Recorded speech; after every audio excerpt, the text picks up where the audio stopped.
Sa aking paggising sa umaga, isang bulaklak sa hardin ay aking nakita.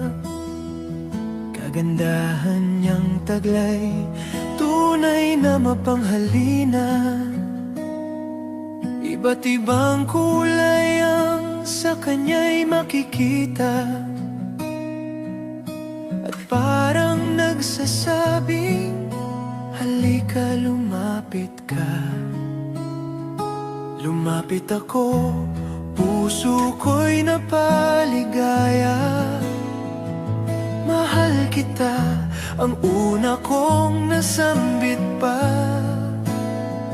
Ngunit sa isip ko'y pumasok bigla,